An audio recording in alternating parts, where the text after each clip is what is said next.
Bueno, muy buenas noches para todos. Inicio formalmente este segundo encuentro con la profesora María del Pilar Vargas, que nos acompaña eh, desde la Universidad Industrial de Santander y parte activa del equipo investigador del proyecto que nos enmarca los trabajos de grado que ustedes vienen desarrollando. Bienvenidos los directores de trabajo de grado, bienvenidos los maestrantes. Vamos a dar inicio a la jornada.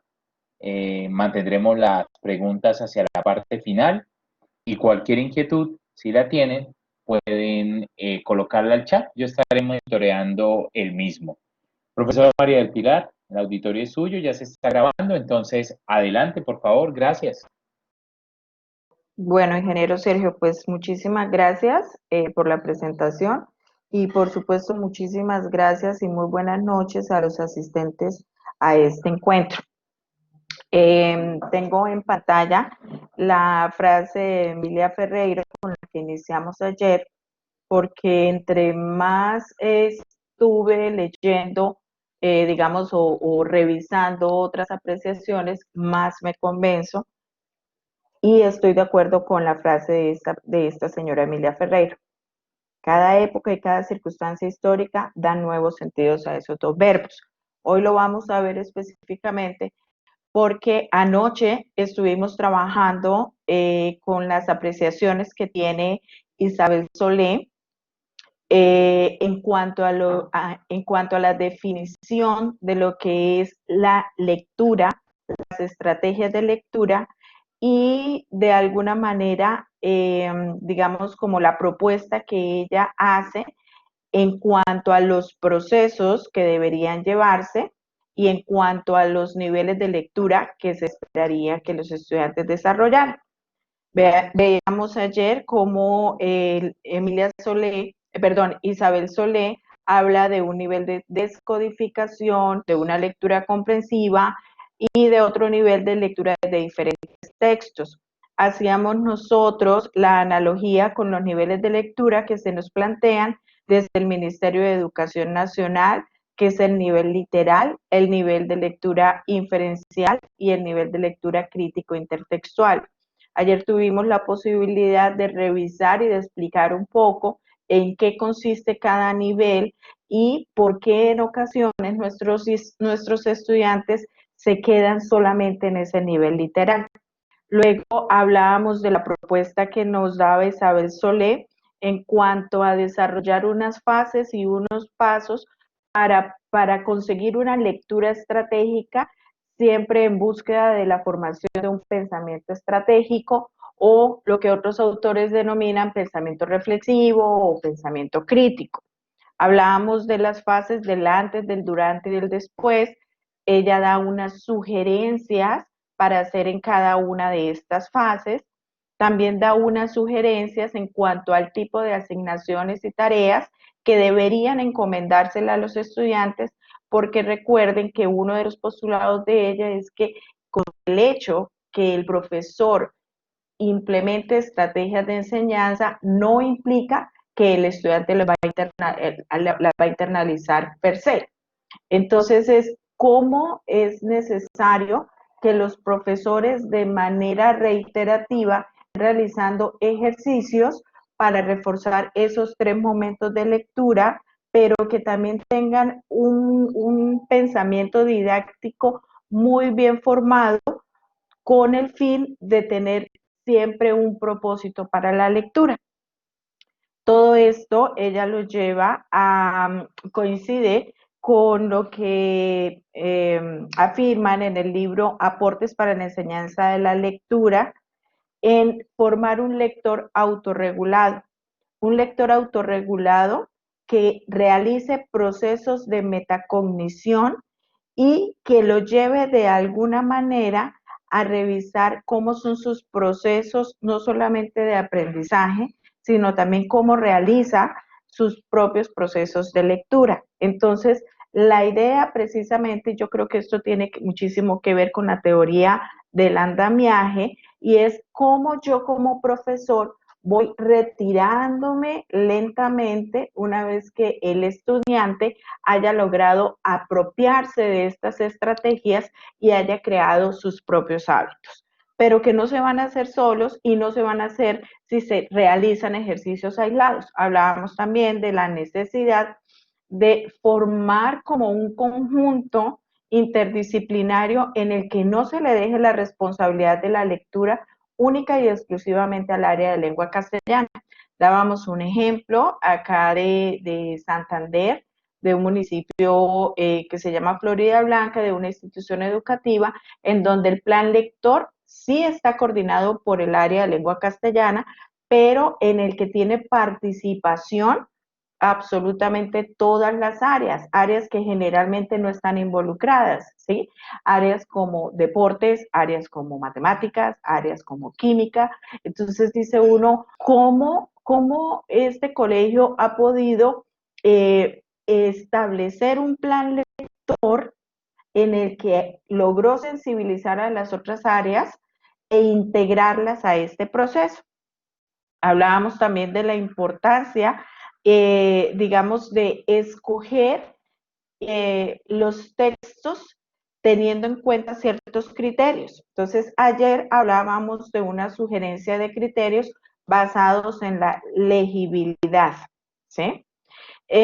Cuando nosotros estamos hablando de estos criterios de elección de textos teniendo en cuenta la legibilidad, explicábamos en qué consiste cada uno de estos criterios. ¿Por qué? Porque generalmente a principios de año, cuando estamos nosotros trabajando en la planeación de nuestras áreas, en la planeación de nuestras asignaturas, y debemos hacer la selección no solamente de los textos escolares, sino de los libros que nuestros estudiantes van a leer, deberíamos tener en cuenta, si no todos esos criterios. Buenas noches a todos.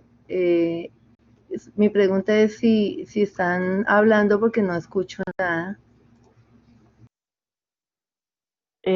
Profesor Sergio. Sí, no sé si haya problema. Permíteme un segundo. No hay ningún problema, se está escuchando bien. Ok, bueno. Prosigo Permíteme entonces. un segundo. Ok, me avisas. Hacer el cierre de algún micrófono abierto. Listo, profe María del Pilar, adelante. Gracias. Gracias, ingeniero. Bueno, entonces les decía que pues la idea de tener en cuenta esos criterios es porque muchas veces las editoriales a veces nos presionan y nos ofrecen, digamos, el cielo y la tierra cuando van a ofrecer sus libros, pero no está de más de pronto formular una rejilla, una matriz de valoración teniendo en cuenta unos criterios para esta selección, ¿sí? Luego terminábamos nosotros dando un ejemplo de cómo Isabel Solé sugeriría llevar a cabo un proceso de lectura en el que se lleven como ciertas etapas y da como unas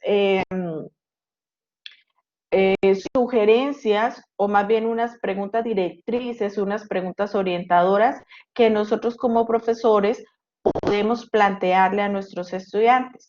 Fijémonos que muchas veces el problema no son los textos, sino de pronto mirar el tipo de preguntas que se le están planteando a los estudiantes, ¿sí? Porque si seguimos nosotros planteando las preguntas de nivel literal, porque son más fáciles de calificar, porque no va a haber lugar a malinterpretaciones ni nada, pues los vamos a seguir dejando a los estudiantes como en esa zona de confort cognitivo y no va a haber tanta exigencia para el desarrollo de otros niveles de pensamiento, ¿sí?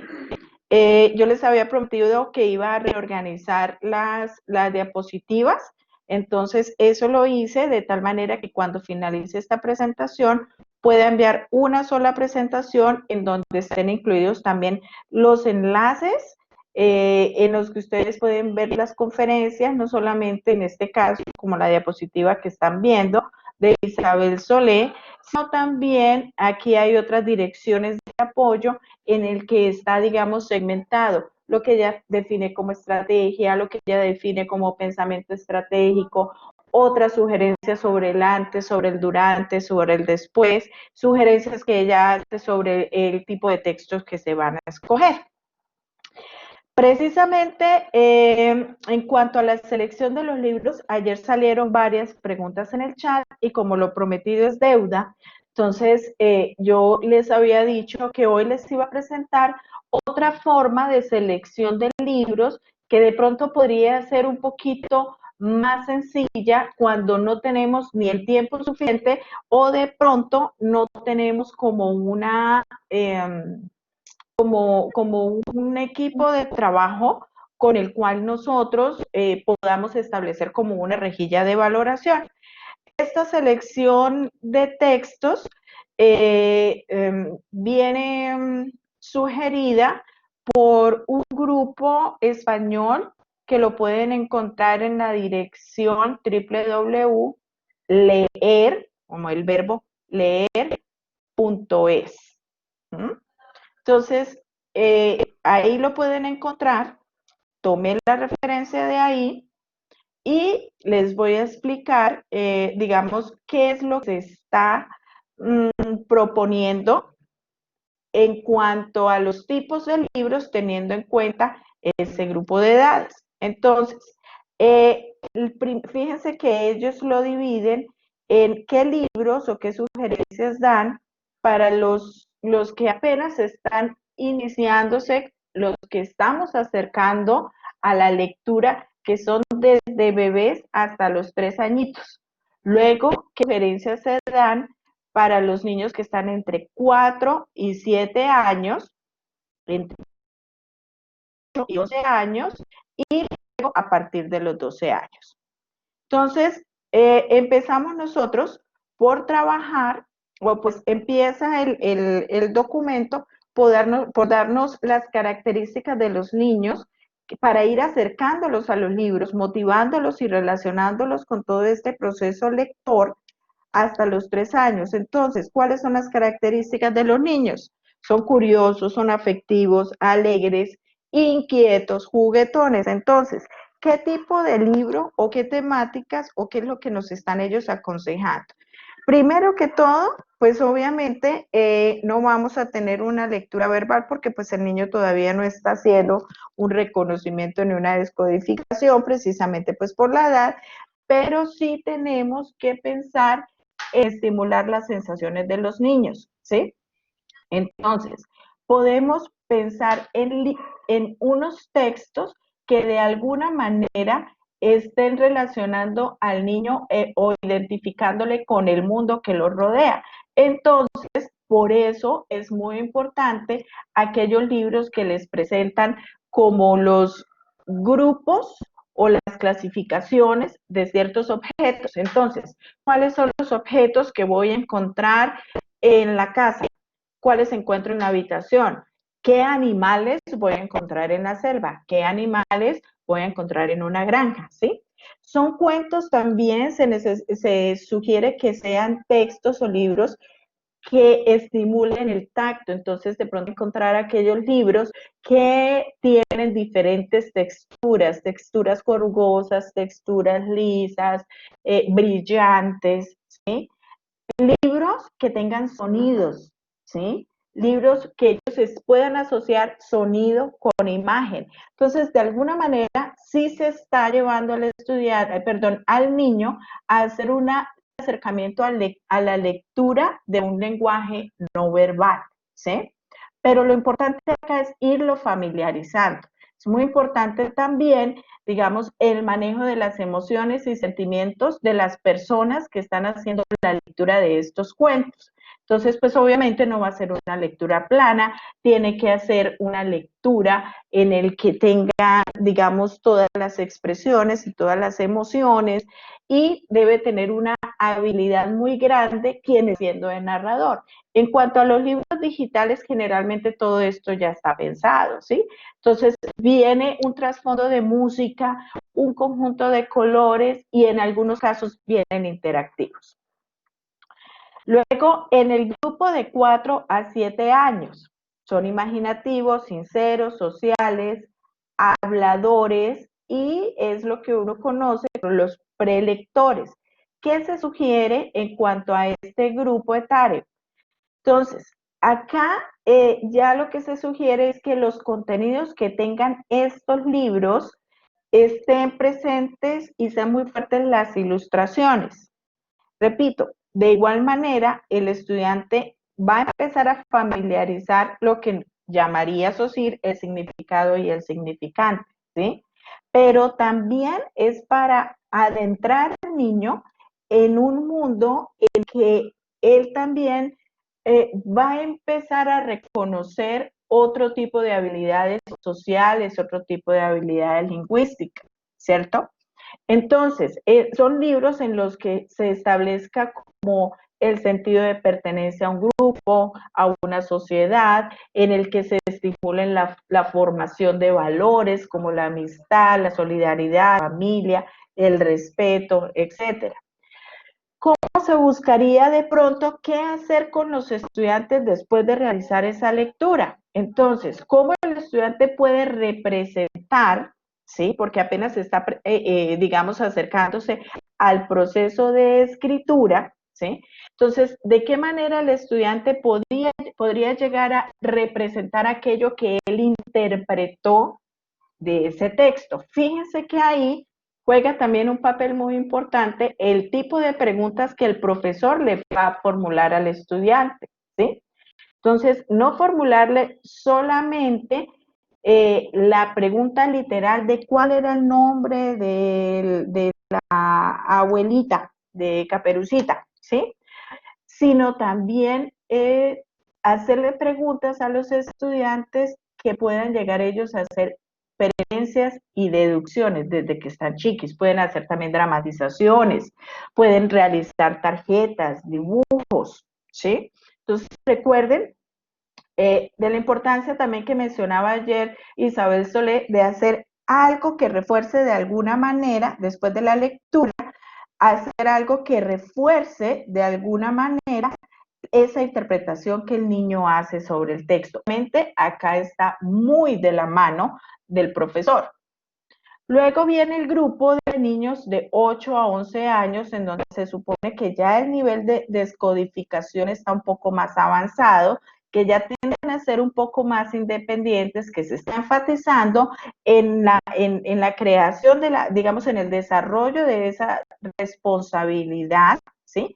Que ya son un poco más realistas y pues ya vienen con el chip tecnológico incluido. Entonces, con este grupo de estudiantes o con este grupo de niños ya va a cambiar un poco la temática. Entonces, ¿qué libros podemos proponerles? Libros fantásticos, todo lo que tenga que ver con la mitología. O sea, yo a veces me pregunto por qué a los estudiantes de secundaria la parte de la mitología griega y romana les parece como tan aburrida, cuando es un mundo tan fascinante si se acerca al niño desde que está pequeño, pero obviamente desde otro tipo de lectura, ¿sí? O sea, una lectura apoyada en ilustraciones, una lectura que está adaptada a su nivel. Hay muchas adaptaciones de los libros y no quiero referirme, o sea, con esto no me estoy refiriendo a cómprele el resumen del libro al niño, no, pero sí hay muchas lecturas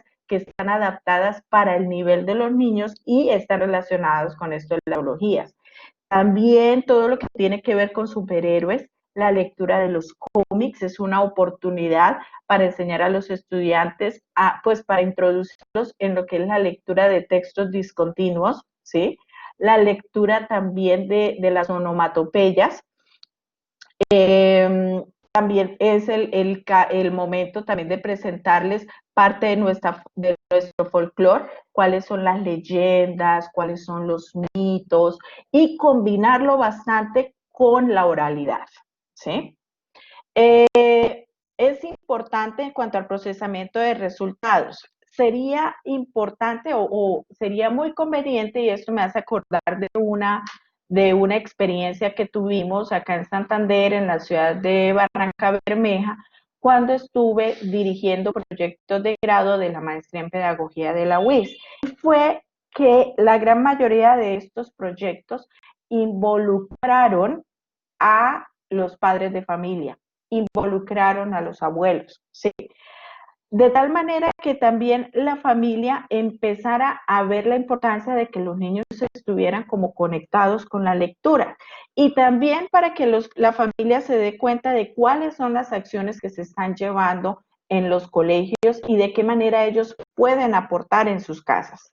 Entonces, yo considero que estas familias que mis estudiantes de maestra, digamos que de alguna manera formaron como escuela de padres para niños lectores, se les está facilitando un poco más esta etapa de cuarentena en cuanto a cómo llevar a los niños o cómo, digamos, darle las indicaciones a los niños para realizar los procesos de lectura de pronto que han tenido que hacer de manera independiente, ¿sí?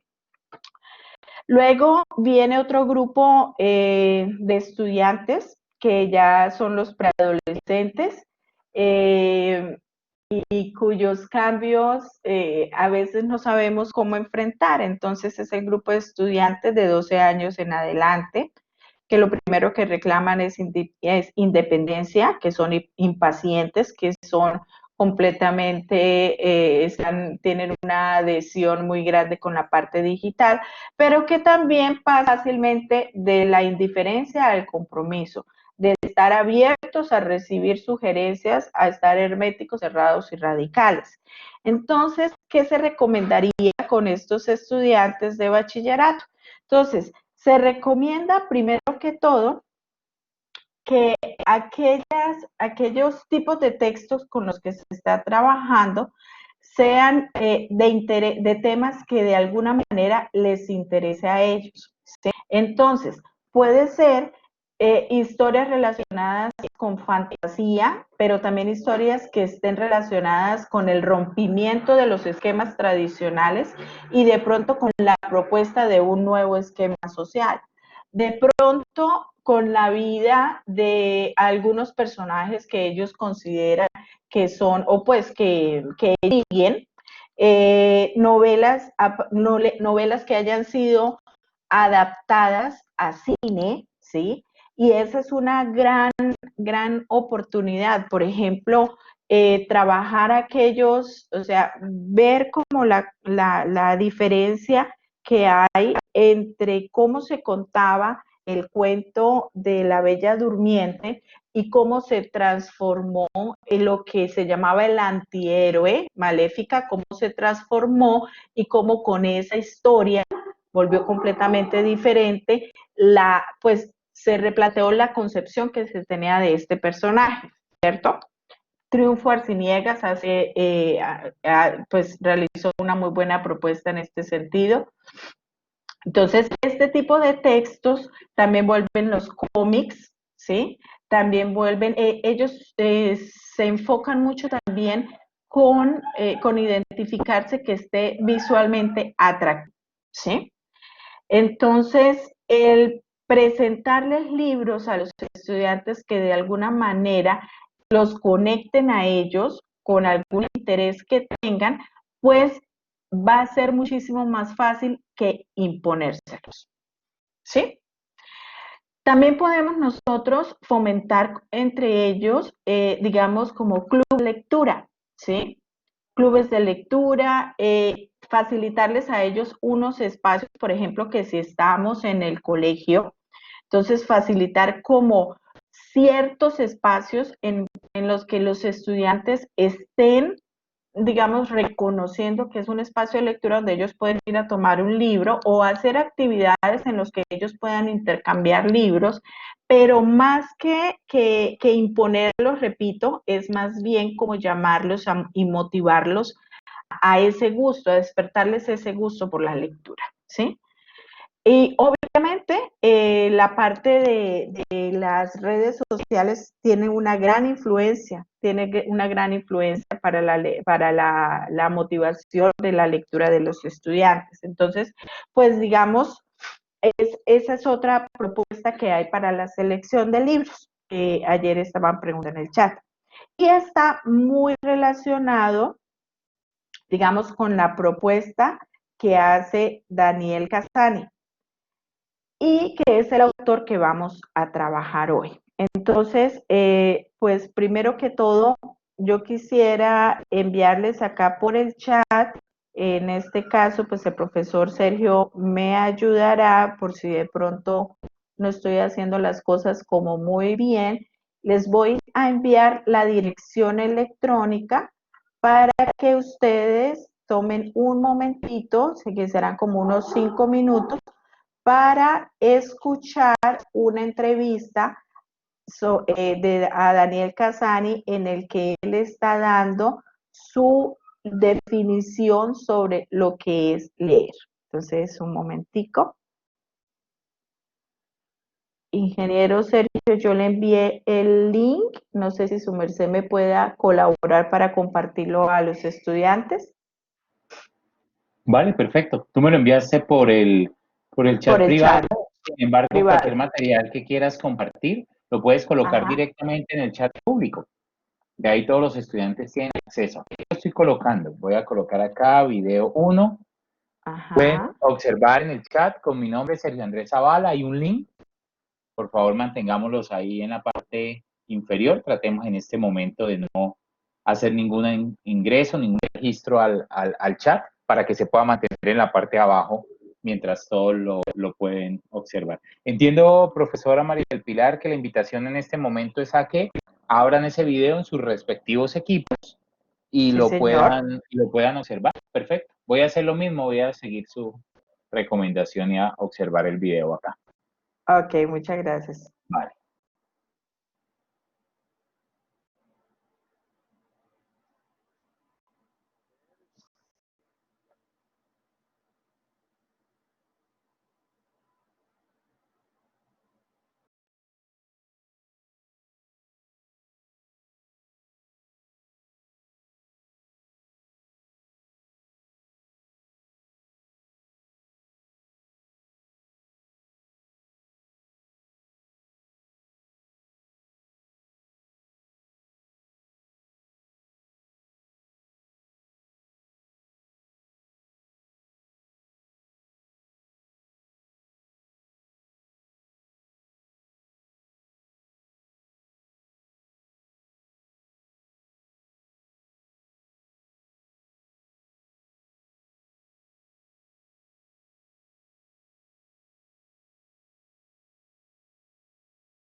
Profesora María del Pilar, yo ya terminé de ver el video. Si quieres, da un minutico más para las personas que lo Perfecto, puedan estar terminando e iniciamos, ¿vale? Es perfecto. bastante corto. Listo, Sí, hay ya varios perfecto, confirman haber finalizado. Demos un minutico y seguimos.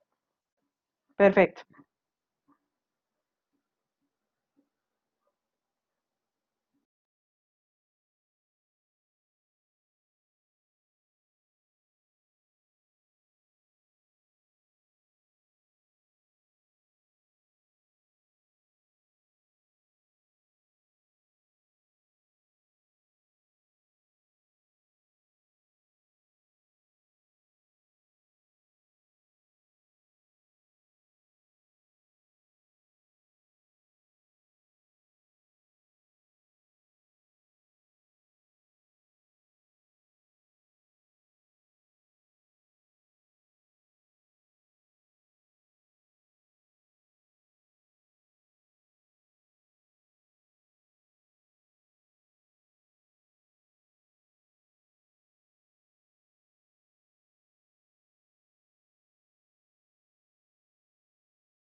Yo creo que podemos continuar, profesora Pilar, gracias.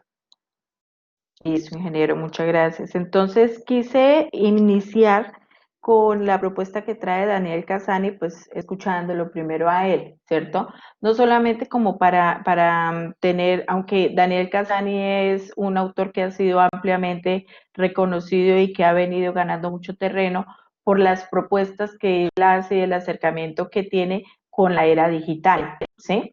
Entonces, en ese sentido, Daniel Casani ya no se ha vuelto, o sea, perdón, se ha vuelto un autor muy reconocido y que está, digamos, incursionando en otros tipos de lectura y de escritura.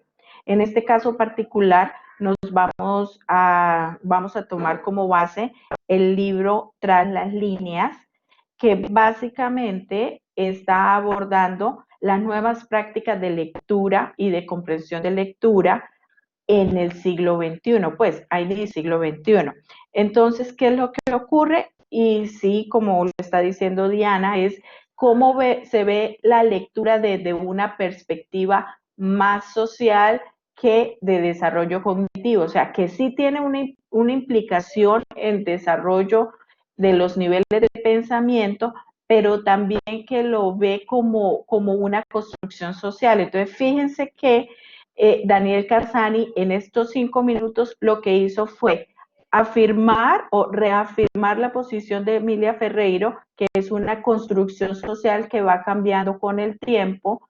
Aparte de eso, reafirma también la importancia en la selección de los textos, reafirma también la importancia en estar, digamos, atentos a cuáles son los intereses de los estudiantes y de alguna manera hace énfasis en la importancia que nosotros los profesores tenemos en la formación de esos procesos lectores. Este libro, Tras las líneas, tiene 4 capítulos, el de literacidad crítica, lectura plurilingüe y multilectura, literacidad electrónica, y también tiene un capítulo de lectura especializada, o sea, cómo leer aspectos científicos. Para este caso particular, me voy a centrar en el primer capítulo que está relacionado con literacidad crítica, que es precisamente lo que nos está convocando acá.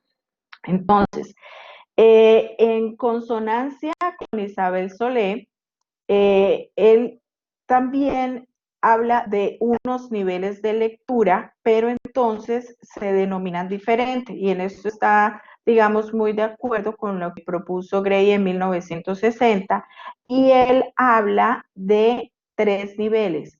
Uno que es cómo se relaciona o cómo se hace la comprensión de lectura en las líneas, es decir, cómo comprendo ese sentido literal a través de la descodificación, que que se referiría a la lectura a nivel literal, ¿no? Luego, ¿cómo paso a un nivel de comprensión de lectura entre líneas que ya me va a permitir hacer deducciones, hacer análisis, aunque no se esté expresando de manera explícita en el texto? Que eso era lo que ayer estábamos trabajando dentro de las características del nivel de lectura inferencial. Y por último, él se refiere a detrás de las líneas. Ese detrás de las líneas es donde ya hago un nivel de lectura crítico intertextual y en el que ya el lector puede llegar a establecer la ideología del autor, cuáles son las intenciones que de pronto del autor, pero más que descubrir, digamos, esas intenciones o esa ideología del autor, es llevarlo a que él tome una posición crítica y argumentada con respecto a lo que le está proponiendo el autor. Fíjense que ayer estábamos hablando que ha cambiado tanto el concepto que en el siglo pasado era muy importante, digamos, si se tomaba como prácticamente como una ley o digamos algo que no se puede refutar lo que decía el autor en el libro. Ahora es diferente, ¿sí? Digamos, ahí ahora el sujeto principal es el lector, ¿sí? Dentro de este libro que les recomiendo bastante, estamos nosotros hablando, pues Daniel Casani nos habla de 22 técnicas. Él las denomina como las 22 técnicas, que son como unas sugerencias que él hace para aumentar la comprensión crítica. Daniel Casani se refiere a que estas técnicas, primero que todo, él las clasifica en 3 grupos, estas 22 técnicas las clasifica en 3 grupos y lo hace a manera de preguntas, metáforas, indicaciones, de tal manera que se lleve al estudiante a relacionar aquello que está en el texto con su realidad. Entonces, en este caso, bueno, y si quiero de una vez leer textualmente lo que indica Daniel Casani en su libro Tras las líneas, en la página 138, en donde dice, abro comillas, cuidado, estas 22 técnicas no aseguran el éxito, ni son una guía o una receta que deba seguirse al pie de la letra. Sería imposible utilizarlas todas en una lectura. Mejor que cada uno elija las que le convienen en cada momento. Ciermillas. Entonces yo quiero hacer esta salvedad porque no es que se esté planteando una forma muy rigurosa y que no se pueda saltar ninguna de estas técnicas que él propone. Entonces, haciendo la salvedad que hace Daniel Casani y que me siento yo en la obligación de replicarla, paso a comentarle que estos son los 3 grupos que él sugiere para empezar a realizar como una lectura muy juiciosa de un texto. El primer grupo de técnicas, él las agrupa bajo el nombre de explorar el mundo lector. El mundo del autor. El segundo grupo está relacionado con el género discursivo y el tercer grupo está relacionado con las interpretaciones. Entonces, primer grupo, el mundo del autor, segundo, género discursivo y tercero, interpretaciones.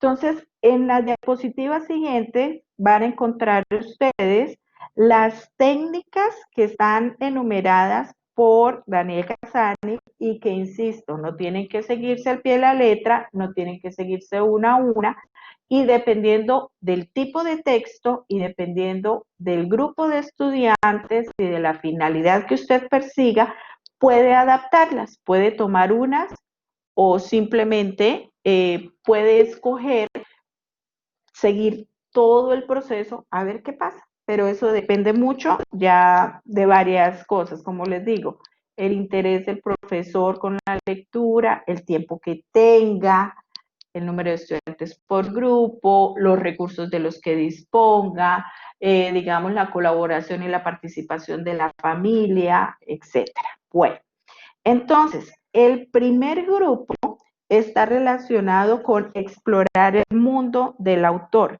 Entonces, este primer grupo de técnicas lo que quiere hacer es identificar cuáles son los referentes del autor. ¿Qué sabemos de este autor? ¿Sí? Y fíjense que ahí está muy parecido a lo que está proponiendo Isabel Solé en la etapa del antes. ¿Sí? Entonces, en este caso, el propósito, digamos, esta primera parte o esta primera técnica de identificar el propósito sería cuestionarse de qué es lo que se propone el autor, qué es lo que se espera del lector, ¿sí? Y también, digamos, como es a preguntarle al estudiante cuál sería la finalidad del texto, es informar. Si yo le presento un cómic o una caricatura, ¿cuál es la finalidad de esa caricatura, por ejemplo? ¿Va a ser representar algo o va a ser criticar? Por ejemplo, las caricaturas de Matador, ¿cuáles son? ¿Cuál es el objetivo de esas caricaturas? ¿Sí? La segunda técnica que él propone es descubrir las conexiones, es decir, ubicar al autor en el contexto, ¿sí? Ubicar dónde se está desarrollando, digamos, la historia a la que se está refiriendo el texto, ¿sí? ¿En qué momento el autor está haciendo referencias en el texto a una realidad o en qué momento está haciendo referencia a situaciones imaginarias, fantasía? La tercera técnica es retratar al autor, digamos, cómo se conoce al autor en la comunidad. Se le reconoce por ser un autor que es crítico, digamos, con las políticas gubernamentales, se conoce por ser un autor que por el contrario lo que busca es, digamos, es llamar a la conciencia, a la gestión de conflictos, etcétera. Entonces, ¿cuál es esa característica del autor? También se cita en la cuarta técnica a describir cuál es el idiolecto, es decir, de qué manera utiliza la escritura el autor, ¿sí?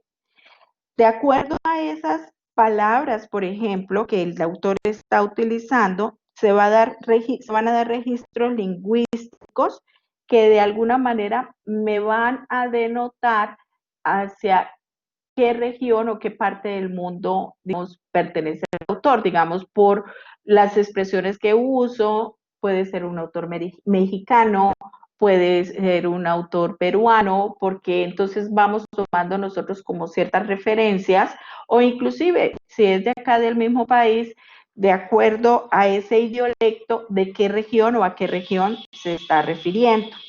En el quinto punto es rastrear la subjetividad, es decir, empezar a llevar al estudiante a hacer inferencias o deducciones a partir del discurso del autor, ¿cierto? Entonces, de acuerdo a las palabras que el autor utiliza, ¿de qué manera nos lo imaginamos, no? Porque hay autores que de pronto cuidan mucho su lenguaje, pero hay autores que son muy fuertes y que generalmente pueden simplemente escribir palabras que de pronto uno no esperaría encontrar en los textos. Y eso ha sido parte de la evolución también de la literatura, ¿no? Una escritura más realista, ¿sí? Una escritura de pronto no tan refinada, sino una escritura tomada muy del contexto o de los contextos reales, ¿sí? La siguiente técnica está encaminada a detectar posicionamientos, es decir, de acuerdo a las expresiones del autor, ¿creen ustedes que va a ser un escritor o que es un escritor que es respetuoso, digamos, con la identidad de género? ¿O es un autor sexista? ¿Sí? ¿O que es un autor que está a favor del cuidado del medio ambiente? ¿O que es un autor que tiene una gran participación o influencia política? Entonces, también debemos nosotros tener en cuenta eso si queremos seleccionar como un libro que sea apropiado para los estudiantes, ¿no? A menos que la finalidad sea precisamente despertar en los estudiantes una reacción que permita presentar una contrapropuesta, que también sería muy válido, porque esa es la finalidad que persigue el profesor, que el profesor, a partir de la percepción y de la posición que tome el estudiante con respecto a ese autor, busque en otras fuentes argumentos de autoridad para presentar el rechazo ante lo que ese autor o ese libro que está leyendo, digamos, quiere emitir en su prosa, ¿no? En cuanto a la descripción de lo oculto, es mirar de pronto qué es lo que el autor no está queriendo expresar. ¿En qué sentido? Cuando, por ejemplo, el autor hace, digamos, utiliza puntos suspensivos, ¿sí? ¿A qué se refiere? ¿Por qué los utiliza? Porque quiere despertar la imaginación del estudiante, pues, o del lector, o simplemente porque asume que el lector va a sacar sus propias conclusiones, ¿sí? En la octava técnica de dibujar el mapa sociocultural, se está hablando precisamente de hacer como un alto en esa lectura y preguntarse qué es lo que el texto me está exponiendo y me está transmitiendo y qué es lo que se está callando el texto, ¿sí? Este autor, ¿a qué le está poniendo el acento? ¿Hacia dónde me quiere llevar este autor? ¿Sí? Y ahí es donde empieza la importancia, o digamos, no empieza, toma importancia las habilidades de pensamiento crítico.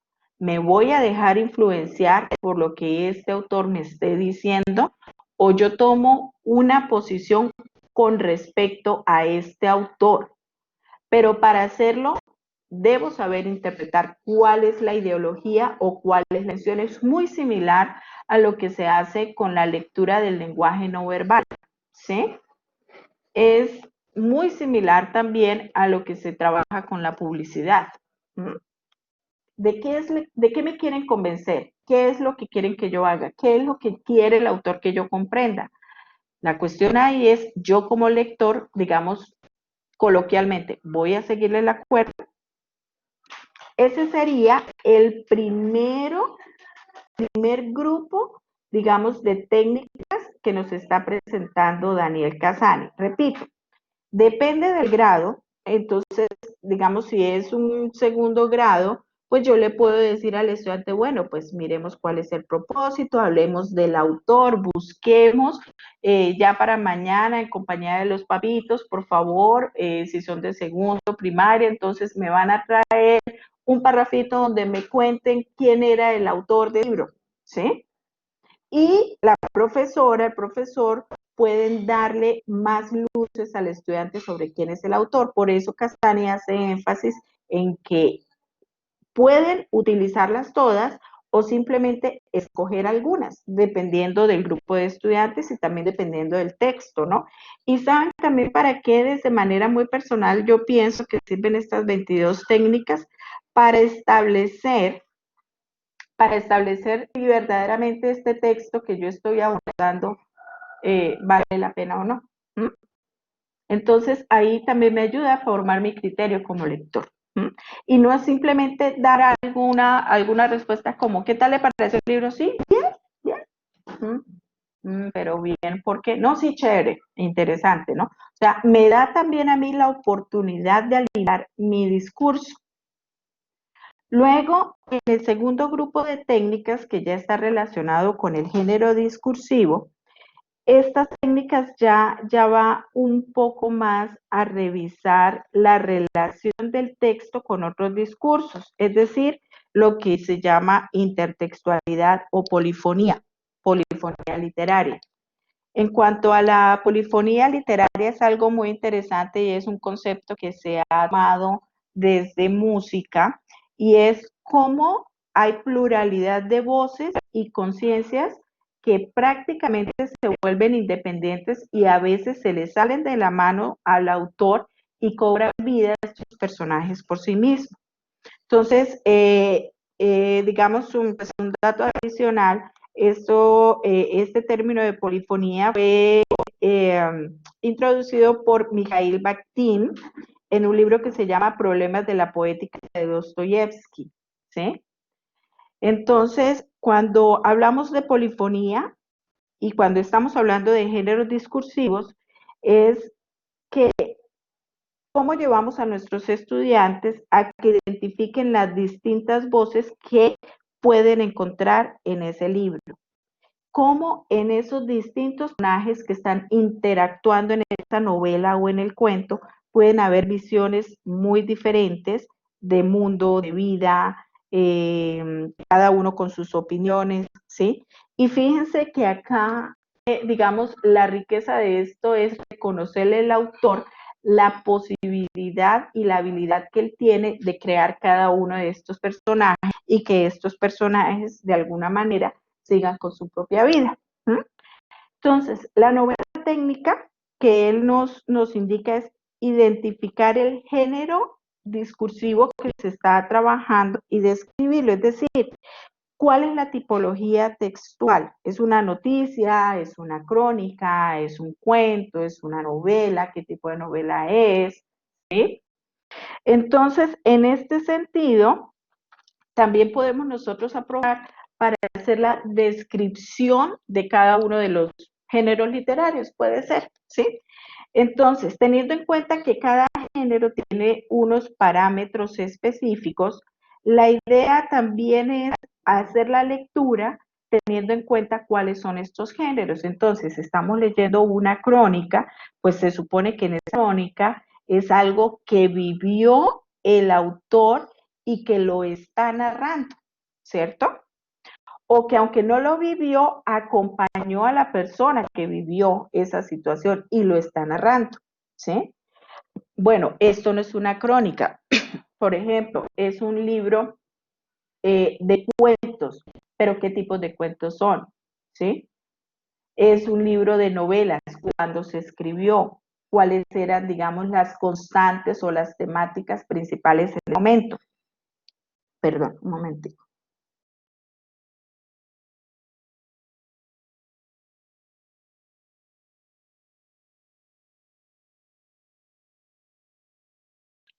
Bueno, perdón.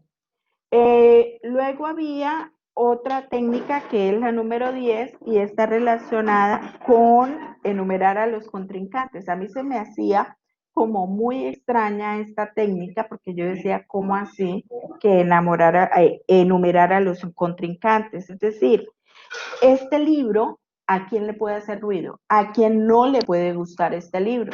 ¿Sí? Digamos, ¿qué personas podrían oponerse a lo que el autor está presentando en este libro? ¿Sí? Entonces, en este sentido, también es una oportunidad de presentar al estudiante las formas de hacer contraargumentos. En la técnica número 11 habla de hacer un listado de voces. Ese hacer un listado de voces es referirse a cuáles son las citas que el autor está, digamos, creando en su libro, pero que son propias o que se están remitiendo a alguien más. Entonces, hay libros, yo les comentaba ayer, por ejemplo, en el caso de Álvaro Mutis, que Álvaro Mutis dentro de sus novelas y sus tres personajes principales de Macrol, Abdul Bashir y de Ilona, Álvaro Mutis, digamos, entre comillas, pone a soñar a sus personajes, dentro de ellos a Macrol el Gaviero, y los sueños de él son todos relacionados con la realeza europea. Entonces, fíjense que él lo que está haciendo es introduciendo una historia dentro de otra historia, ¿sí? En el punto número 12 está relacionado con el anterior y es el análisis de las voces que está incorporando. Es decir, de qué manera, o sea, cuál es digamos, el objetivo que persigue el autor.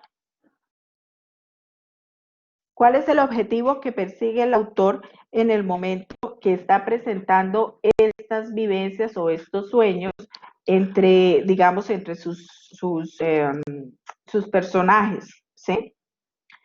Hay otra técnica que es leer los nombres propios, y esta es una actividad que puede ser usada con los estudiantes, y es, por ejemplo, hacer un listado o una caracterización de todos los personajes que puede encontrar en esta obra o en este texto, ¿sí? Entonces, también revisar, podemos mirar también en este aspecto si los nombres propios están relacionados con, digamos, con características como muy de un pueblo, que son nombres muy tradicionales, ¿sí? O son nombres muy arcaicos, o ese análisis que se puede hacer del discurso me va a dar un contexto más aproximado a la escritura de este autor. Luego sigue la técnica 14, que es verificar la solidez y la fuerza del discurso. Y aquí es donde ya empieza una tarea un poco más exigente.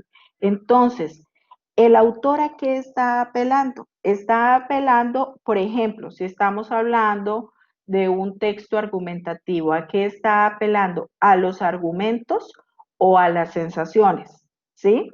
Está apelando, por ejemplo, cuando vemos nosotros, cuando estamos haciendo lectura de periódicos, lectura de noticias, es mirar también de qué manera se está haciendo la interpretación de los datos estadísticos, si de pronto se presenta algún sesgo. Para nadie es ningún secreto, y se ha insistido mucho en el manejo que le dan algunos medios de comunicación a la información.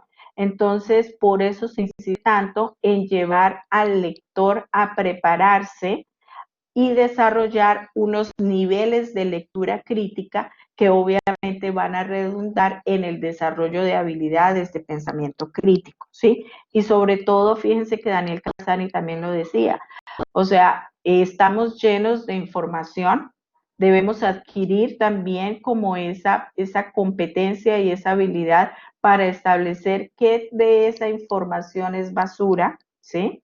Pero qué de esa información sí me sirve a mí, cuál es la fuente, ¿sí? Qué tan veraces y confiables son los datos de esa fuente. Entonces, fíjense que también es una técnica que me parece a mí demasiado valiosa, sobre todo en estos tiempos, ¿sí? La técnica número 15 habla de hallar las palabras disfrazadas. Más de palabras disfrazadas, yo pienso que son los recursos lingüísticos que puede utilizar. Por ejemplo, ¿qué tipo, cuando en lengua castellana nosotros tenemos que enseñar los recursos literarios, entonces podemos utilizar el libro que estemos nosotros en ese momento trabajando para enseñarle a los estudiantes qué son las metáforas, qué es un símil, qué es una analogía, qué es una comparación, es mostrarles que el autor está hablando con ironía, está haciendo referencia, digamos, o está hablando de manera en sentido literal, etcétera, ¿sí? Pero de igual manera sí podemos aprovechar no solamente para llevar al estudiante al nivel a un mejor desarrollo de niveles de comprensión de lectura, sino también aprovecharlo como un pretexto para traer los contenidos, en este caso morfológicos, que debemos enseñar nosotros como profesores, ¿sí? Luego viene el análisis de la jerarquía informativa. Entonces, ¿cuáles son los datos que destaca el autor? ¿Sí? ¿Cuáles son lo que nosotros llamaríamos, o Isabel Sole también denominaría, cuáles son las ideas principales y cuáles son las ideas secundarias? ¿Sí? Entonces, en este sentido, insisto, las técnicas que propone Daniel Casani en el análisis del género discursivo no es solamente para el desarrollo de los niveles de comprensión de lectura, sino para integrar los otros contenidos que los estándares básicos de competencias en lengua castellana nos están sugiriendo que orientemos en ciertos niveles. Entonces, aquí sería también como una oportunidad para integrar o para aprovechar el libro como el pretexto para enseñar los otros temas, pero en algo contextualizado. Por último, está el grupo de predecir interpretaciones, ¿sí? Entonces, ¿a qué se refiere esto? Este grupo de técnicas lo que hace es fomentar el análisis de las interpretaciones que pueden producirse en un discurso, ¿sí? Entonces, aquí no es solamente lo que quiere decir el autor, es también de qué manera lo interpreta el lector y cuáles son las bases y los fundamentos, digamos, en los que se basa él para interpretar, para hacer estas interpretaciones, ¿sí? Entonces, fíjense que aquí en este grupo ya no nos estamos centrando ni en el discurso ni en el autor, sino en el lector. ¿Cuáles son mis propósitos con este texto? ¿Qué es lo que yo busco en este texto? ¿Por qué lo leo? Lo leo porque de pronto escuché una revista de este autor y me pareció bastante como aterrizado y quiero leer algo sobre él, ¿sí? ¿Qué es lo que me lleva a mí a leer el texto? ¿Qué es lo que yo espero encontrar el texto? ¿Sí? Entonces, y se sugeriría también que teniendo en cuenta ese propósito, yo también pueda compararlo hacia el final. Cuando termine esa lectura, entonces, sí cumplió el propósito ese texto, yo como lector quedé satisfecho con lo que me propuso el autor, ¿sí? En la técnica 18 habla de analizar la sombra del lector, es decir, ¿qué supone el autor que el lector sabe para entender y apropiarse del texto?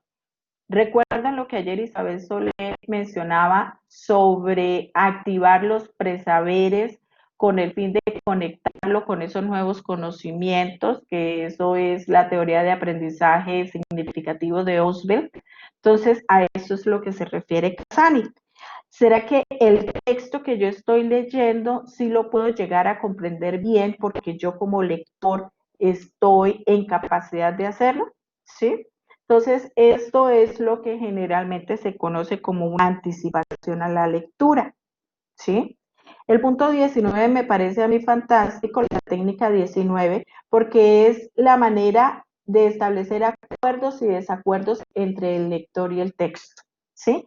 Y esto es algo que para mí me parece una de las infaltables, ¿sí? Porque es la oportunidad que se le da al estudiante de empezar a ejercer su posición crítica frente a.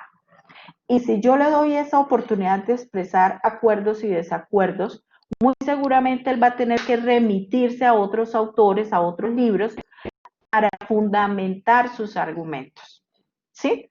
Entonces, por lo menos esta técnica 19, personalmente sería una técnica que estaría presente siempre en cualquiera de mis ejercicios. En la técnica 20 dice, imaginar que el lector es decir, ¿cómo va el lector a abordar este texto? ¿Sí? Pensar que si en el momento en que el lector está releyendo ese texto, digamos, ¿qué tipo de emociones me provocarían? Hay textos que generalmente yo los tomo y definitivamente no me conecto con él, no me conecto con este texto, no me conecto con el libro. Entonces, ¿qué pasaría? Yo tengo que confesarles y me da pena, pero con un libro con el que yo nunca pude conectarme ni en bachillerato, ni en el pregrado de mi licenciatura en idiomas, que el componente de literatura es bastante fuerte, ni en la especialización, fue con el libro de La Vorágine, nunca pude. No sé por qué, me preguntan por qué y no, este es el momento que no sé. Pero bueno, pues espero que en algún momento, que ya no va a ser en la cuarentena, pero me imagino que que más adelante podré leer este libro de La Vorágine, a ver por qué nunca me pude conectar, pero también es un respeto como al lector, ¿sí? Digamos, ¿qué hacer con aquellos estudiantes que de pronto no les llama la atención cierto tipo de texto? La técnica 21 es proponer un resumen. Recuerdan que Isabel Solé también hablaba de realizar actividades después de la lectura, ¿sí? Entonces, ese proponer un resumen, yo le puedo dar unas preguntas orientadoras, digamos, de lo que usted leyó, cuáles son los fragmentos que usted considera que con los que está en desacuerdo, digamos, con cuáles podrían presentar controversia. Esa también es una posibilidad para los profes. Digamos, identificar partes o fragmentos del texto que me puedan propiciar una controversia y aprovecharla para un debate. Entonces, fíjense cómo un libro yo lo puedo utilizar como un detonante o como un pretexto, o para enseñar aspectos relacionados con la sintaxis, con la morfología, con la tipología textual, pero también son textos que me pueden permitir a mí llevar a mis estudiantes a la implementación de otras estrategias didácticas, ¿sí? Y por último, es que como lector piense, bueno, ¿cuál es mi reacción con respecto al texto? O sea, ¿vale la pena releerlo de pronto? ¿Quiero releerlo? ¿Sí? Entonces, cuando yo me devuelvo a releer un texto, es porque o me quedó gustando tanto ese texto que lo quiero leer nuevamente, o no me quedó en claro algo, pero de alguna manera u otra tuvo algún impacto. ¿Sí? Entonces, cuando yo empiezo a mirar cuál es mi reacción según el interés, es donde yo voy a empezar a conectar. No, yo definitivamente quiero leer más cuentos yo quiero leer la novela ¿sí? Y esa es una forma también de empezar a despertar la motivación en nuestros estudiantes, ¿sí? Bueno, estas serían las 22 técnicas que, repito, Daniel Casani menciona como sugerencias. Insiste en no seguirlas todas, sugiere tomar algunas de ellas, adaptarlas, y pues yo no sé, yo quisiera aprovechar como para darles un ejemplo, si me lo permiten, de cómo una de las estudiantes de la maestría en pedagogía de la UIS, uno de los proyectos que dirigí, ella integró, digamos, la propuesta que tiene Daniel Casani, ¿sí? Con la teoría de Jean Piaget, ¿sí? Para formar o para reforzar elementos de pensamiento reflexivo crítico. Entonces, permítanme un segundo. Les voy a compartir.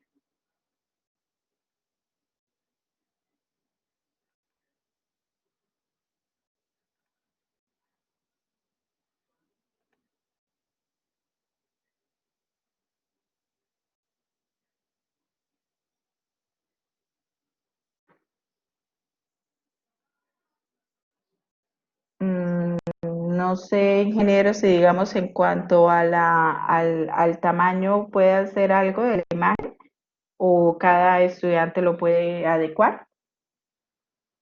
Se ve un poco pequeño por la forma como lo compartes, pero creo que si vas a puntualizar algunos aspectos se podría hacer de esa manera. O sea, se alcanza a hacer la lectura un poco pequeña, o si no Ajá. tocaba era compartir pantalla. Pero no, yo creo que así se puede hacer.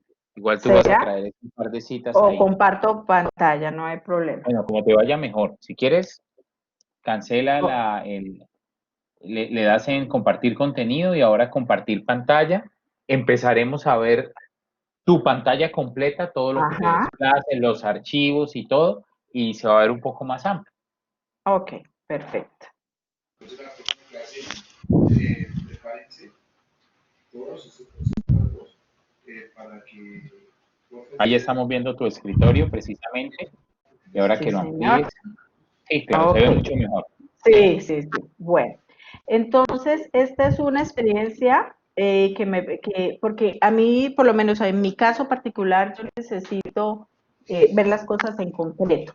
Listo, ya nos hablaron a nosotros de las estrategias para promover la comprensión de lectura desde el punto de vista de Solé, desde el punto de vista de Casani, ajá, ¿y ahora qué hacemos? Entonces, es el proyecto de grado de la magíster, porque ya es magíster. Jessica Paola Castillo Solón es una profesora que trabaja en Barranca Bermeja, acá en Santander, y que ella tituló La crónica como herramienta para fortalecer el pensamiento crítico en los estudiantes de cuarto grado de básica primaria en una institución de Barranca Bermeja.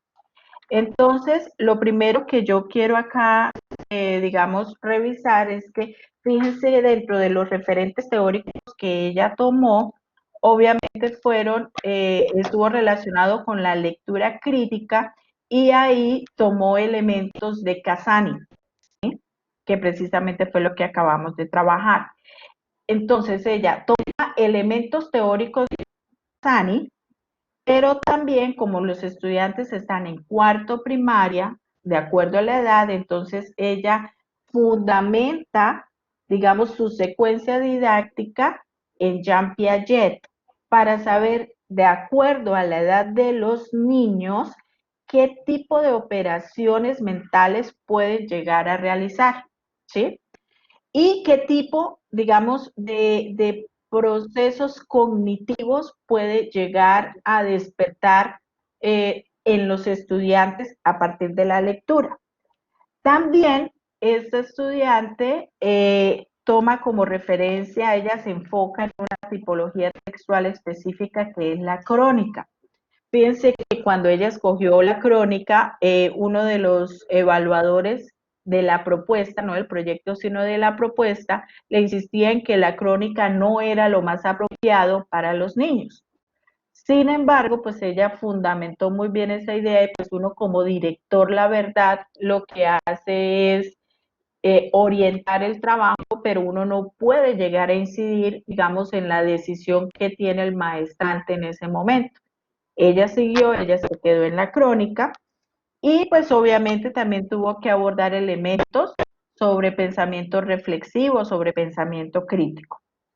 Les voy a mostrar rápidamente la propuesta de la secuencia didáctica, el diseño de la secuencia didáctica. Entonces, ella tituló esta secuencia didáctica Aprendamos con Cronos y lo planteó para 22 horas.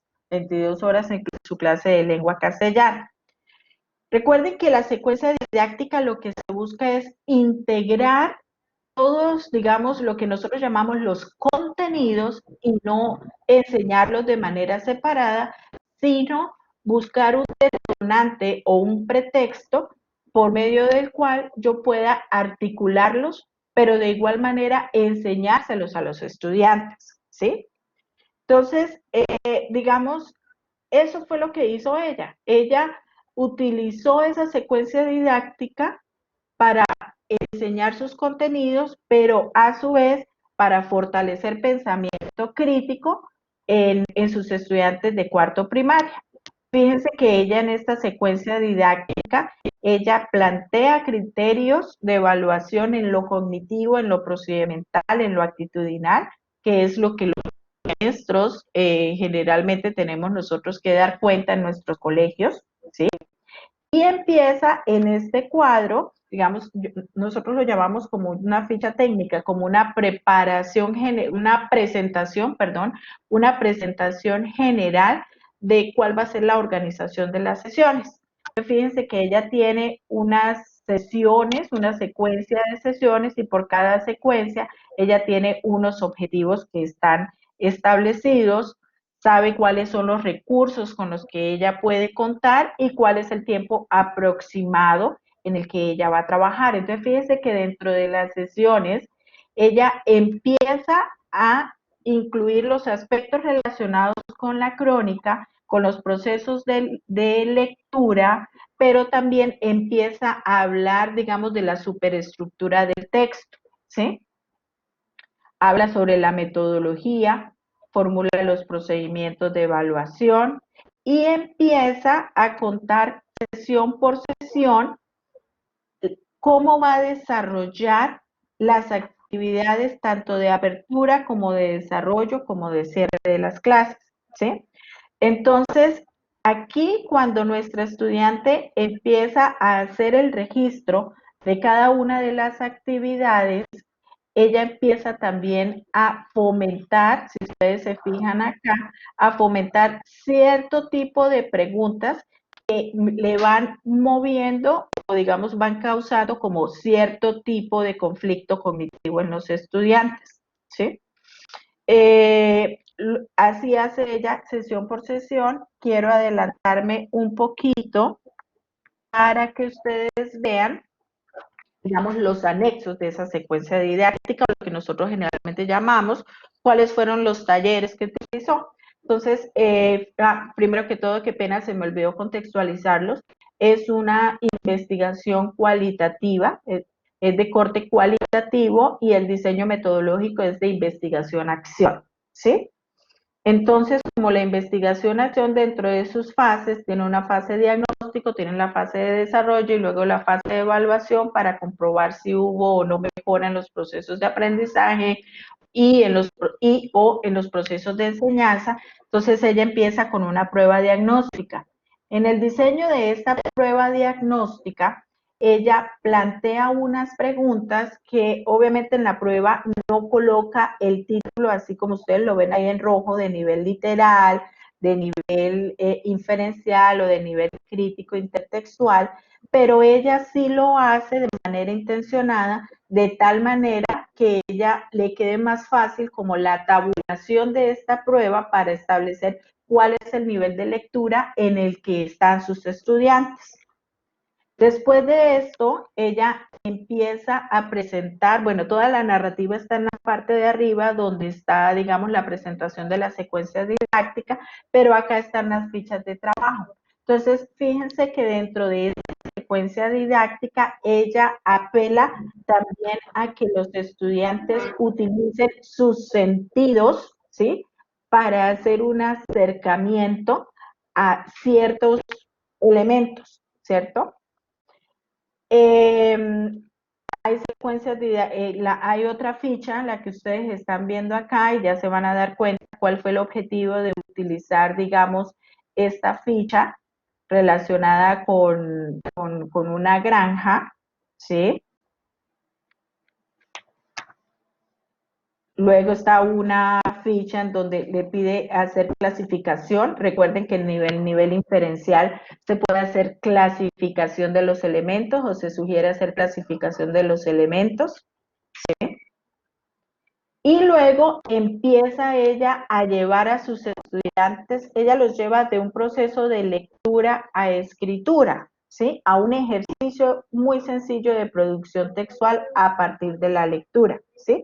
Entonces, acá empieza a preguntarle a los estudiantes por las actividades que se realizaron o que realizaron el día anterior, ¿sí? Empieza a hacer ejercicios con los estudiantes de del orden cronológico, ¿sí? Y por último, bueno, acá está la crónica que le presenta, que es de Salcedo Ramos, la niña más odiosa del mundo, ¿sí? Y por último, ella tuvo una idea que me pareció a mí, pues, muy bonita, muy apropiada, y fue que ella los llevó a una experiencia, y a eso también, pues, a ella le quedaba fácil porque la escuela donde ella trabaja, pues, es cerca como a un sector rural. Entonces, habló con los señores de la granja y los llevó como un día a tener esa experiencia. Pues fue una experiencia también en el que fueron los papás y ella pudo integrar a los papás, digamos, en todo este ejercicio académico. Fíjense que lo que les estoy mostrando acá, donde dice qué es la crónica, fíjense que ella no les dice qué es la crónica, sino les dice, bueno, después de que ya hicimos toda esta serie de actividades, vamos a colocar y vamos a conformar acá, vamos a hacer construcción colectiva de conocimiento, obviamente orientado por la profesora, para saber qué es la crónica, cuáles son sus características, cuáles son sus elementos, etcétera. ¿Sí? Ella luego finaliza con una lectura en donde también ella realiza como esa comparación bueno, perdón, antes de, digamos, de hacer la comparación de los resultados de aprendizaje, esta guía también me llamó mucho la atención porque fíjense que ella pone a hacer una comparación a los estudiantes entre en qué se parece la crónica de la niña más odiosa del mundo y las aventuras de Roberto, pero también en qué difiere. Entonces, fíjense que se le propone a los estudiantes de cuarto que vayan mucho más allá de hacer inferencias, sino que también empiecen con dos textos muy sencillos a hacer una comparación y un análisis, digamos que empiecen a hacer un acercamiento a lo que sería una lectura intertextual, ¿sí? Entonces, pues, mire, acá está la ficha para la salida de campo. Entonces, luego ella, a partir de estas preguntas orientadoras, o sea, porque durante la salida de campo los niños llevaban su hojita y en compañía de los papás, pues también iban tomando sus apuntes. Entonces, en cuanto a las actividades, cómo se sintieron, bueno, fue una ficha que ella elaboró con unas preguntas orientadoras para que después ellos tuvieran como digamos, esa posibilidad de reconstruir esa experiencia, ¿sí? A través de un pequeño ejercicio de producción textual que después ella fue refinando. ¿Mm? Bueno, entonces, pues esa sería mi intervención. Al final ustedes encontrarán, como les decía, yo les voy a dejar con el profesor, con el ingeniero Sergio, les voy a enviar a ustedes las diapositivas, porque pues al final, si lo están visualizando, ingeniero, ¿sí? Sí, perfectamente. La importancia de la lectura y la escritura. Perfectamente. Entonces, para nosotros no es desconocido Fabio Jurado, ¿sí? Y la influencia que él ha tenido en cuanto a su posición, en cuanto a la lectura y la escritura. Entonces, Fabio Jurado, ahí tienen ustedes la dirección para que ustedes puedan revisar el video. Él también afirma que no es que en los colegios no se lea, por el contrario, se lee mucho en los colegios, se lee bastante en la casa, se lee en los lugares públicos. La cuestión es qué es lo que se lee, ¿sí? Entonces, ¿qué tipo de textos le ofrezco yo a mis estudiantes o le oriento para escoger, ¿sí? Pero también cuál es el acompañamiento y la responsabilidad que tengo yo como profesor en ese acompañamiento a mis estudiantes. Entonces, esta sería, digamos, como la parte final de mi presentación. Les agradezco mucho y ahí ya quedo entonces pendiente, ingeniero Sergio, a algún tipo de inquietudes. Pues profesora Pilar, agradecerte mucho por la intervención, por los aportes. Creo que como varios participantes, me ha gustado mucho el chat. Recuerden que los videos conservan el chat y eso es muy interesante porque además de tener coincidencias, también existieron varios debates, varios diálogos entre los estudiantes mientras tú hacías la ponencia y creo que en eso se argumenta este tipo de ejercicios. Agradecerte, Pilar, si posteriormente, cuando tengas un espacio, nos compartes las diapositivas. Tú ya lo habías dicho, pero te lo reitero, para podérselas replicar a los estudiantes. El día de mañana ya les remito a ellos los videos, si alguien quiere verlo fuera de línea, volverlo a ver o alguien que no asistió, y posteriormente les haré llegar la presentación. Yo no sé, Ingeniero, dime. ¿puedo hacer una pregunta? De pronto estos, digamos, esta diferencia digamos, como de percepciones o estos debates fueron en los chats, estaban relacionados con qué temáticas especialmente?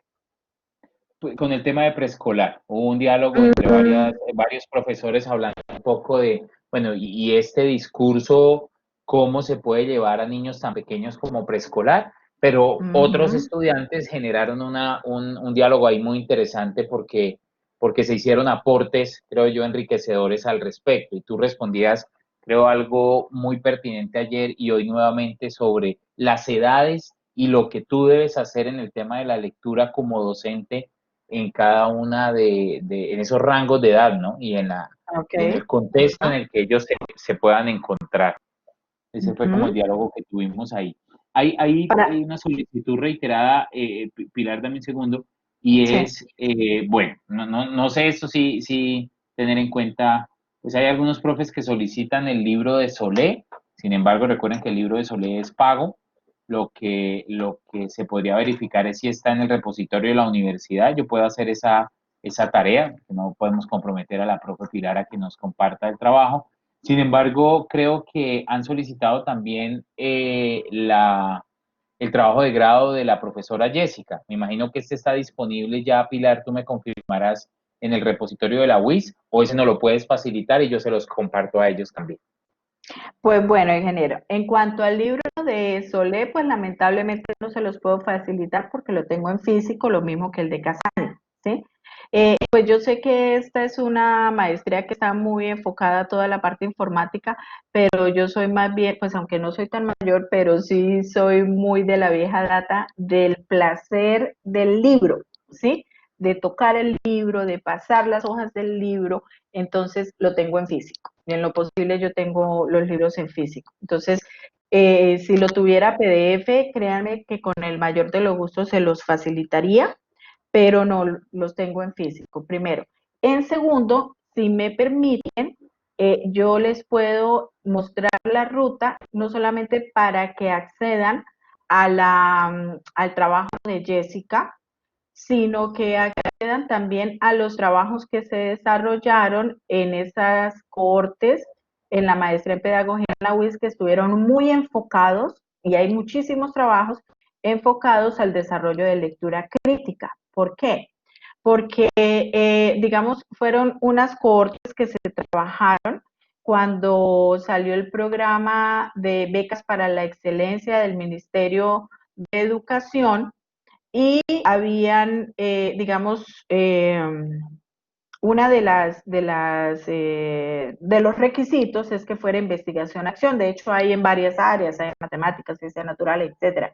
Como mi área es lengua castellana, entonces los trabajos que yo dirigí y que dirigieron también otros compañeros en la parte del lenguaje estaba desarrollado precisamente hacia el fomento de la lectura crítica y el fomento del desarrollo de las habilidades de pensamiento. Entonces, lo que yo puedo hacer es compartirles en este momento, si me lo permiten. A ver, todavía tengo la posibilidad de compartir, ingeniero.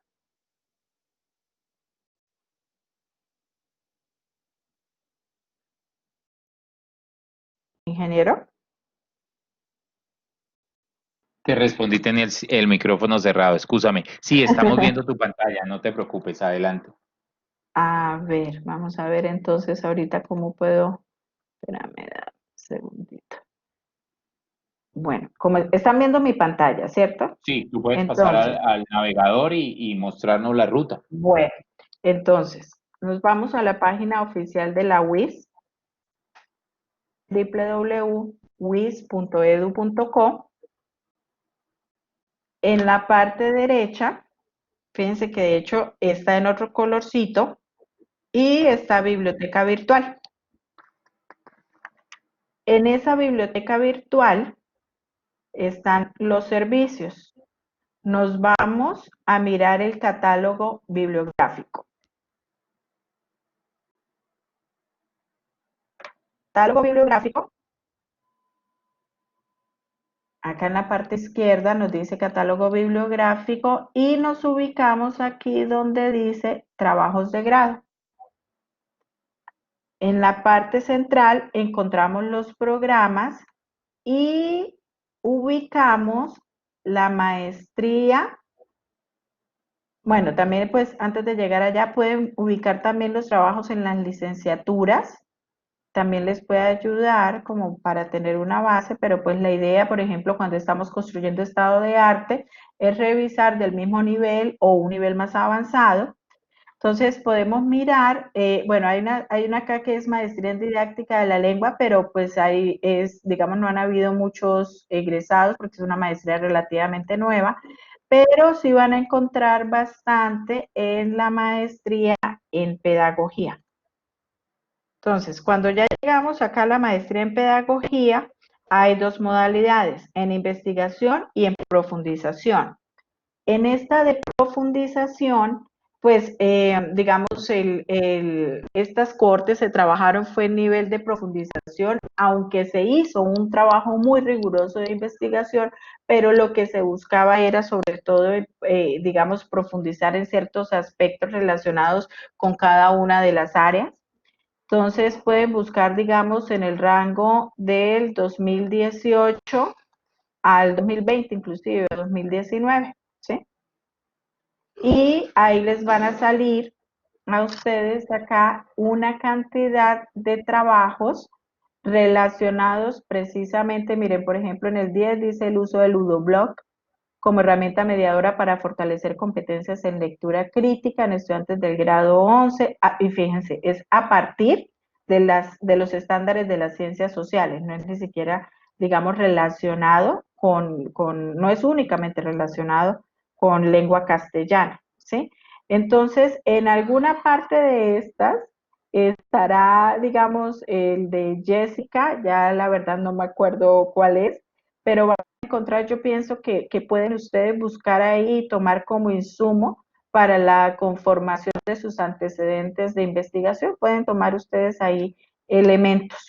Inclusive por ahí también debe estar el mío, pero el mío estaba como en el 2012, 2013, que fue mi proyecto de grado fue relacionado con el lenguaje no verbal, ¿sí? Entonces, porque alguien me pareció ver en el chat alguien que mencionó sobre el lenguaje no verbal y ahí en las referencias ahorita que el ingeniero Sergio decía que sobre el debate había de cómo hacer los procesos de lectura con primera infancia, dentro de las referencias bibliográficas hay unas autoras que específicamente están trabajando esto de los álbumes, de los big books y del acercamiento que se hace precisamente que hacen precisamente para llevar a la primera infancia a los procesos de lectura.